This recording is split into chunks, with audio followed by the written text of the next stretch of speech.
Olá, investidor! O meu nome é Wagner Caetano. Iniciamos agora o programa Na Mira do Trader, dia 3 de agosto de 2020, 21 horas e 10 minutos.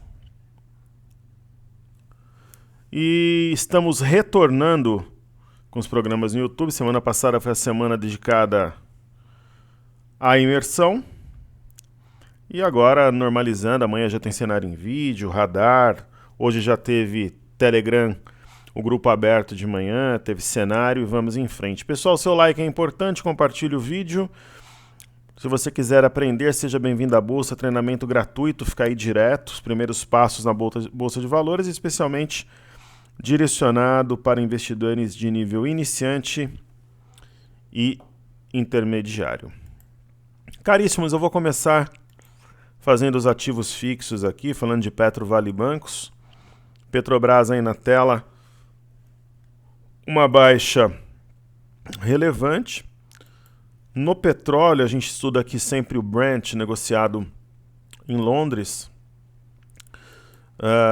Houve uma leve queda, eu acho que no caso da Petrobras,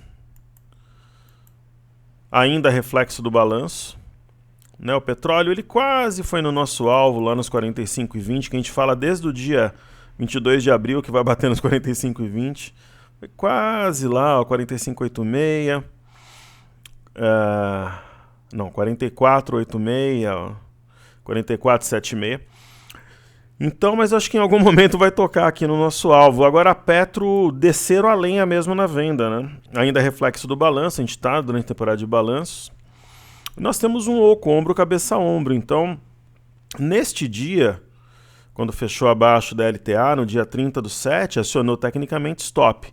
Eu teria vendido neste dia aqui, no dia 28/7, mas financeiramente não teria feito muita diferença. Aí varreu na venda na sexta e hoje e fechou abaixo do 21,86, o que seria o caminho mais provável aqui natural, seria um teste da região de R$20,70. Petro está revertendo, é o fim do mundo, tal? Acredito que não. Mas, é bem clássico, né? Ombro, cabeça, ombro. A neckline é inclinada? Eu acho que essa própria LTA foi a neckline, a não ser que amanhã a gente tenha uma grande surpresa, o mercado rasgue tudo aqui, venha para cima de 21,86. Caso contrário, realmente seria um alvo natural, região de R$20,70. No caso da Vale, hoje o minério voou, né, pessoal? Fechou a $116 na China essa madrugada. E a Vale ela chegou a trabalhar durante uma boa parte do dia em uma alta relevante, né, em relação ao fechamento de sexta. A máxima do dia foi 62,67, a mínima foi R$60. E assim, eu até escrevi isso no cenário de hoje. O caminho mais natural para o mercado, para os ativos em geral, como a Vale e a Petro, seria alta, né? Porque no exterior o cenário foi muito positivo. A gente vai ver aqui, por exemplo, né? A Bolsa da China, ela veio de um fechamento em forte alta. Marobuzu descansou pancada, né? Forte alta. A gente teve um fechamento na Bolsa de Frankfurt, na Alemanha, também forte alta. Vamos ver aqui o índice. Acho que é melhor ver no TradingView aqui. É por isso que eu gosto de usar mais de um software. Cada hora é um que fica lento aqui. Então, por exemplo, Bolsa de Paris. Hoje subiu 1,93, ok. Lembra daquele cenário que eu falei antes da imersão, que tinha um canal que viria para a parte de baixo que eu achei que ia perder e que viria nessa região? Não na semana passada, na outra, região de 4,690 a 4,700, pois na sexta foi a 4,780. Professor, isso daqui é um sinal de fundo, uma compra clara. Olha, foi fora da banda, tá dentro da banda, fechou acima desse fundo, 4,795, e este aqui é o divisor de águas no curto prazo, 4,882. fechou bem em cima, né? Então, mas assim, pessoal, mesmo uma alta até essa região, até a média de 21, eu acho que é somente um repique. Pelo menos por enquanto, né? O índice DAX, ele também faz um movimento importante, mas um movimento até média, a gente tem que ver amanhã se o movimento é firme. Agora, se amanhã for um dia altista tal, aí pode ter algo novo. E existe sim um fechou fora, fechou dentro na Bolsa de Londres, mas tem essa resistência aqui já nesse fundo, aos 6.000 pontos. Lembra que eu falava aqui em cima do teste dos 6.000 pontos em Londres? Materializou, agora a gente tem que ver se corrigiu e terminou ou se o processo continuará. Perfeito? E onde era o alvo? 6.003. Agora é um ponto, o mercado fechou um pouco acima. Acima desse ponto a compra deve se impor e abaixo dele realmente a venda poderia colocar os índices em correção por mais alguns dias. Não entendo que seja uma inflexão, pelo menos por enquanto, mas talvez tenha mais espaço sim para corrigir. Então, a Vale, o minério tendo fechado a 116 dólares e ela tendo uma queda, é um negócio complicado, né? Foi o que eu falei, era sobre isso que eu falava hoje no informe cenário. Se você colocar aqui no aftermarket, por exemplo, eu gosto de consultar. Colocar, por exemplo, aqui o código VALE. Dá lá para procurar. Ó. Não, aqui é outro ativo. Pois já pensou a Vale caindo 7,87? Quem comprou esse ativo aqui também, a alegria durou pouco. No Virgin Galactic subiu 7%, caiu quase 8% no after. Deve ter a ver com balanço isso aí. A Vale caiu, mas não caiu tanto. Mas caiu 0,88. Né? Então fica com uma cara de topo duplo aqui. Acho que no mínimo vai testar a LTA e a média de 21. Tem um pequeno gap aqui, a 58,85. Eu acho que é alvo. Dá até para marcar. E por que eu estou falando da Petro e da Vale aqui? Além de serem ativos fixos, eu separei, por exemplo, o peso dos ativos no Ibov no momento, né? Ele está em ordem crescente aqui. Decrescente, na verdade. No caso da Vale deveria estar aqui em cima, mas enfim, vai entender. Tá tudo certo, só tá a Vale perdida aqui. B3, SA3 tem um peso muito grande, Tube 4, Petro 4, os ativos que a gente já sabe. A Vale, pelo valor de mercado, está com peso de mais de 10%. Então ela impacta, né? Aí vamos ver Itube, por exemplo. A Itube tem um peso de 6,80 e saiu o balanço. Aí eu tava olhando, eu viajei, né? Na verdade fui para um local próximo aqui de São Paulo. E aí voltei agora há pouco, fui na padaria tomar um lanche e estava vendo isso. Ó, por exemplo, After Hours, saiu o balanço de Itube agora há pouco, está subindo 2%, recuperando toda a perda do dia. Aí você coloca BBD, que é Bradesco.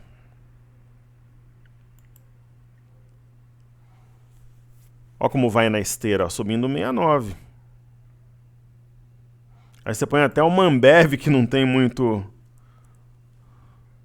Ambev da vida, parece que vai no embalo, né? Sai balanço de uma empresa grande, ó, 2,33 no after.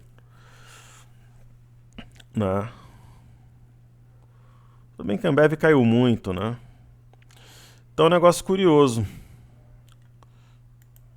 Então, por exemplo, a Vale tem essa característica. Vou falar do IFNC, do setor bancário. Daí a gente vai para os bancos depois. Então o IFNC entrou num processo corretivo, né? Fez um topo mais baixo que o anterior.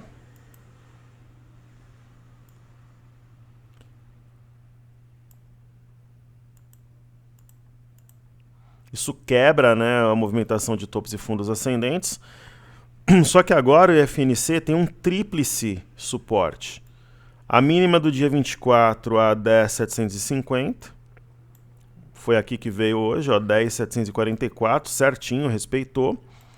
Tem a média de 21 e tem a CLTA que une os fundos desde o dia 15/6. Então, é possível respeitar? Agora, se perder esse eixo, a média e essa LTA, no mínimo vem no 10.513, que teria um ponto próximo aqui, mas aí não vai ficar com uma cara de topo duplo, né?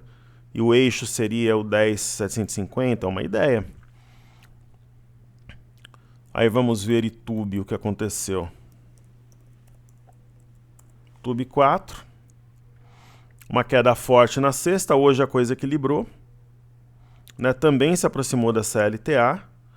Então fica entre uma cara de rompimento falso com uma simetria em V, que traria o preço a 26,09, ou realmente um teste de uma LTA e a formação de um arame. Dia após balanço, tudo poderá acontecer. Aí nós temos Bradesco. Está subindo no after, mas demonstrou fraqueza no intraday, rompimento falso 23,60. Neste caso, a simetria em V foi cumprida, a 22,08. Veio a 21,98, só que fechou fraco, abaixo da média e da LTA. Por lógica aqui, teria mais espaço para descer. 21,65, 21,71. Mas, a não ser que amanhã realmente o jogo vire para compra, eu acredito que esse gap aqui seja testado e fechado. E aí nós temos Banco do Brasil, teve uma forte alta. Banco do Brasil, quando anunciou a saída do presidente, subiu forte. Hoje anunciou provável substituto, né? Quase certo. Cumpriu a simetria em V invertido aqui, que é o A, qual que era o alvo? 33,54, cumpriu na sexta, e hoje deixa uma ideia de arame. Né? A gente vai testar a força desse padrão. Teve bom volume, então tivemos um arame aqui de fundo. Perfeito? Então já vamos aproveitar e falar da Ambev e da B3SA3, que tem volume. Hoje um amigo meu me perguntou da Ambev. Estava falando com ele agora enquanto eu tomava um lanche. A Ambev saiu o balanço ativo, demonstrou muita força de início, depois desabou, com volume decrescente, mas houve um pico na quinta-feira. É complicado trabalhar contra uma sequência dessa de queda, né? Existe um suporte a 13,66, eu entendo que seja um ponto muito importante no curto prazo. Mas para o ativo inflexionar quando tem um movimento desse, geralmente ele tem que distanciar um pouco mais da média. Quem sabe aqui no R$13, um ponto psicológico, enfim. E eu não compraria agora, sendo sincero. E aí tem B3SA3.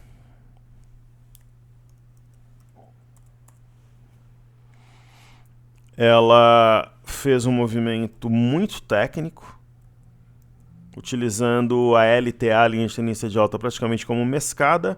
Nesse dia aqui, simplesmente, ela falou para mim, ó, me vende que eu vou cair. Por quê? Porque é um padrão chamado tempestade à vista, ou nuvem negra. Foi fora da banda, fechou dentro da banda, que foi mole, né? E ela fez o que ela tinha que fazer, ela veio na média. Se ela perder a mínima da sexta-feira, 62,69, eu acredito que ela venha no mínimo R$60 aqui, que é uma região onde ela enroscou antes da última pernada de alta. Eu acho que tem mais espaço para corrigir. Amanhã vai ser um dia de suma importância.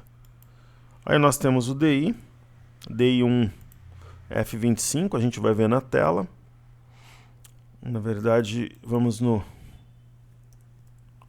F25 direto. Está caindo, descendo a ladeira, seguindo os fundamentos, expectativa por Selic. Né? Eu acho que assim ele deve continuar. Repiques são oportunidades de venda, na minha visão. Aí nós temos o dólar. O dólar subiu forte, né, pessoal? Um movimento meio manjado, né? Porque houve um rompimento falso da mínima do dia 23/6. Quando você tem rompimento falso, né? Aí tinha uma cabeça de pivô. Aqui nessa região de 5.270, rompeu hoje. Qual que é uma barreira muito provável? Aqui é a região de 5.400 para testar. Então, correções eu acho que seriam oportunidades na compra. O dólar, ele venceu, né? O contrato novo começou com tudo. Esse padrão aqui é muito bom, né, para trabalhar. Isso daqui é um gráfico que não é perpétuo, eu tenho usado o gráfico puro muitas vezes para os futuros. Aqui foi um triângulo ascendente, né? Rompeu, disparou. Claro, se perder o 5.308 e 500, vai dar uma bela corrigida aqui, como diria o poeta. Mas se romper essas máximas aqui, ou aproximar a média, aí tem mais espaço. Eu acho que o teste de 5.400, que é onde eu pretendo fechar câmbio para trazer uma parte dos meus lucros com Tesla, Apple, Intel para cá, é a região. No mundo ideal, eu pretendo fechar câmbio ali pelo menos nos 5.400. Vamos ver se vai dar, né? Tô com a grana lá parada esperando. Antes da gente fazer Ibov e Bova 11 mini índice, falando das bolsas americanas, né? Então nós temos aqui o índice Nasdaq, simplesmente máxima histórica, não tem sinal de topo. E a bolsa caiu na sexta com as bolsas americanas subindo, né? Não tem nenhum sinal de topo também aqui no Dow Jones. S&P, idem. Agora, no caso do S&P, nós temos uma região aqui, ó, 3.277, 3.279, 3.280. Se perder o 3.280, eu acho que o mercado vai entender como um rompimento falso, pode corrigir. Porque é um fundo, topo fundo, é uma cabeça de pivô. A região de 3.280. Então a perda do 3.280 poderia trazer alguma correção de 1, 2%. Aí nós temos o EWZ, que é a ETF brasileira negociada em Nova York. Ela caiu hoje de maneira expressiva porque ela é inversamente proporcional ao dólar, que subiu bem aqui no Brasil. Temos sim uma cara de rompimento falso, ó, do 33,71. Tinha cumprido o objetivo de uma operação que eu falei aqui embaixo. Então, nós temos a ideia do rompimento falso, né? Se houver a perda do 31,56, hoje a mínima foi 31,55, né? E fechou cravado na média, aí teria um alvo líquido aqui em 29,61. Eu acho que vai descer até o 29,61 EWZ, opinião minha. Aí tivemos o VIX, o índice do medo, Volatility Index da S&P. Está enrolado o VIX numa região de fundo, né, tentando cravar um fundo aqui para subir até essa região de 33,67. Eu acho um cenário possível, mas teria que fechar um dia abaixo do 28,58, que nesse caso apareceria como eixo de W, aqui, o alvo do W aqui em cima. Ok? Então vamos lá para a gente finalizar, falar do Bova 11 primeiramente. O Bova 11 ele tem uma situação bastante difícil e complexa. Às vezes a gente fala mesmo que o mercado está mamão com açúcar, está muito fácil de ler, e às vezes é fato, às vezes é muito... Às vezes você tem 3, 4 técnicas ou situações indicando numa direção, é bem difícil dar errado, né? Mas às vezes não. Por exemplo, o que conta aqui a favor da venda? Rompimento falso 101,36, perda de uma LTA aqui reforçada em azul, fechou abaixo. Então, no mínimo, né, a gente entende que vai testar o 97,09, 97,15, eu acho que vai. Só que tem a média aqui no meio do caminho. E qual que é a história, né? Se perdeu o 97,09, fica com uma cara de topo duplo, então teria alvo no mínimo aqui a 94,62, que seria um espaço dentro do contexto atual importante, né? Para o Bova 11 descer. Se amanhã não for um dia de compras, eu entendo que vai descer aqui no 94,62. A não ser que amanhã o jogo vire. Se for um pregão morno, leve baixa, leve alta ou de queda, então acho que ali seria alvo. No caso de Ibovespa, uma leitura praticamente igual, né? Natural. O rompimento falso foi do 105 a 150. E o eixo DCM que eu falei seria no 100, 860. E se o cenário realmente pesar, alvo 98,290. Eu acho que hoje a balança está um pouco mais... Está pendendo um pouquinho mais para venda, assim. Mas não é nada que você consiga cravar, tal. Por quê? Pesa a favor da venda os 3 candles vermelhos, mínimas e máximas mais baixas, claro. Rompimento falso do 105 a 150, com volume. Só que o que pesa a favor da compra? A tendência, e cravou na LTA, né? E está acima da média de 21. Então, tem um sinal alarmante de venda. É isso que vai cozinhando o galo e deixando o investidor com algumas pulgas atrás da orelha. Daí a gente tem aqui o mini índice, né? No caso, o rompimento falso foi do 10.520. Pesa a favor da venda a perda dessa LTA amarela, né, que é de um prazo mais longo. Ela foi penetrada, assim como a média de 21. Né? Essa LTA amarela, ela une os fundos aqui já há um bom tempo. Ó. Tocou aqui no mês de maio, ok? Tocou no mês de março. Então não é uma LTA qualquer. Inclusive, foi praticamente tocada aqui nesse último fundo no final de julho. E tem essa LTA em azul. Acho que eu vou até mudar a cor aqui. Vou colocar Vou